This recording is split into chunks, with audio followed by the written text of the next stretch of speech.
Shalom jemaat Tuhan yang saya kasih, dalam episode kali ini kita mau belajar satu topik firman Tuhan yang saya beri judul adalah Jeremiah the Prophet. Jeremiah the Prophet. Yeremia sang Nabi. Mari kita lihat firman Tuhan Yeremia pasal 17 ayat 14. Sembuhkanlah aku ya Tuhan, maka aku akan sembuh. Selamatkanlah aku, maka aku akan selamat. Sebab Engkaulah kepujianku. Saudara, Yeremia itu adalah seorang nabi yang dipakai Tuhan dan cukup banyak pasal yang mengisahkan hidupnya. Termasuk kitab Ratapan itu ditulis oleh Tuhan kepada Yeremia. Ya, jadi apa yang ditulis di kitab Ratapan itu berasal dari Yeremia. Tetapi Yeremia punya juru tulis tentunya. Tetapi menariknya bagi sebagian besar dan para teolog juga tahu ini, bahwa Yeremia ini sebetulnya disebut juga nabi yang gagal. Kenapa? Karena sepanjang dia melayani sebagai nabi, tidak ada satupun pertobatan terjadi, saudara. Jadi sebetulnya kalau dilihat dari hasil, ini gagal. Tetapi ternyata, saudara, bukan cuma itu saja. Yeremia ini, kalau lihat dari ayat ini, ngalamin sakit penyakit. Sampai bilang, sembuhkanlah aku ya Tuhan, maka aku akan sembuh. Berarti dia sakit, saudara. Nabi udah hidup buat Tuhan, mempersembahkan hidupnya. Mana apa yang dia lakukan tidak ada buah pertobatan. Kayaknya gagal gitu ya. Terus sakit juga. Sampai dia minta sembuh, bahkan ada beberapa ayat yang menunjukkan bahwa Yeremia gak sempat ngalami yang namanya depresi. Kebayang saudara ya, ada nabi model begitu. Tapi inilah realita, inilah fakta. Nabi Tuhan hanyalah manusia biasa yang dipakai Tuhan. Saudara, ayat ini mengajarkan kita begini. Sekalipun kita punya banyak kelemahan, sekalipun kita banyak kelemahan, sering gagal, jatuh bangun di dalam dosa, banyak melakukan kesalahan. Tapi saudara, kalau hati kita mau, hati kita rindu, dipakai untuk kemuliaan Tuhan, Tuhan bisa pakai saudara. Bahkan untuk menjadi seorang nabi besar seperti Yeremia, Tuhan bisa pakai. Asal kitanya mau. Seringkali pun saya merasa saya nggak mampu Tuhan. Saya nggak mampu Tuhan, saya punya banyak kelemahan, saya punya banyak kekurangan, saya punya banyak kegagalan. Tuhan, saya nggak mampu. Tetapi justru di saat saya berani berkata saya tidak mampu, kuasa Tuhan yang memampukan hidup saya. Saudara, kalau ada di antara saudara yang mungkin merasa, aduh siapa saya sih? Saya bahkan bukan orang terpandang, saya bukan siapa-siapa. Saudara jangan berkecil hati. Seorang nabi seperti Yeremia aja, latar belakangnya seperti itu, dipakai Tuhan luar biasa. Saudara dan saya pun kita bisa dipakai untuk kemuliaan Tuhan. Sekalipun kita bukan siapa-siapa. Kalau kita berpegang kepada Allah yang dahsyat, yang luar biasa, yang besar, Tuhan bisa jadikan kita alat untuk kemuliaan di tangan Tuhan. Dan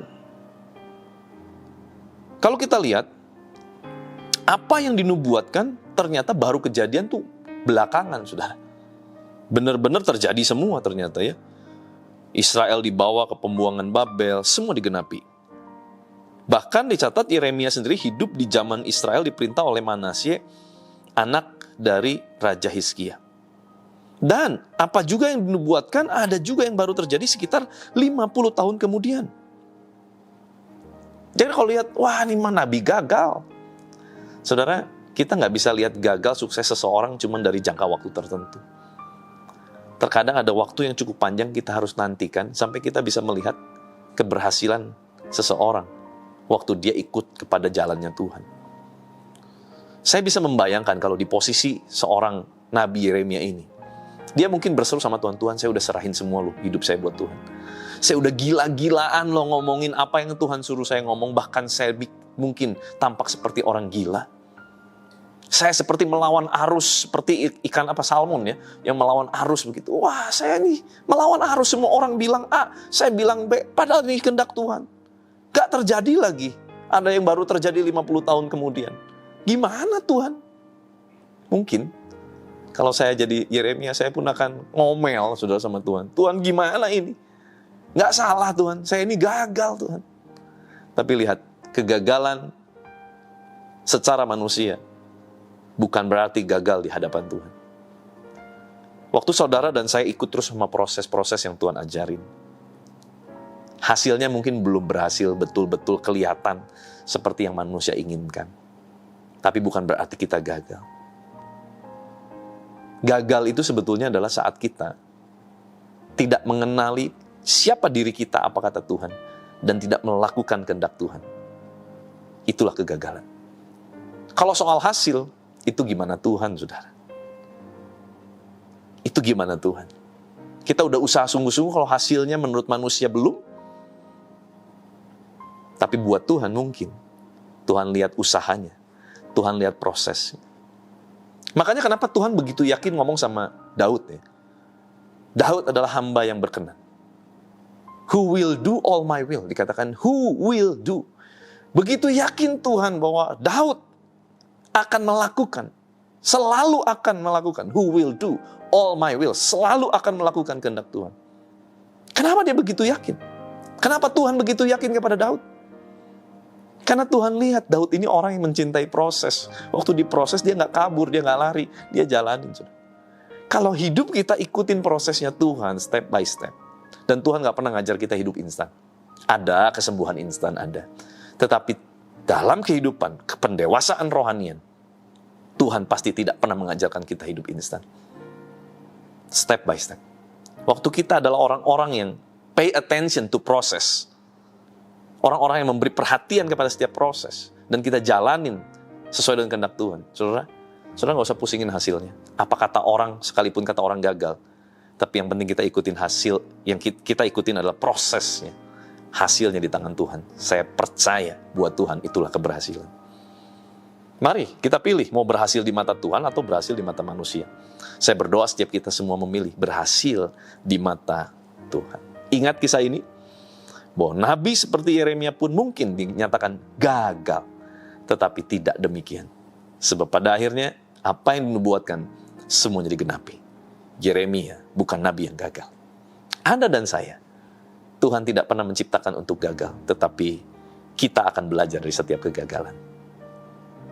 Yuk kita berdoa.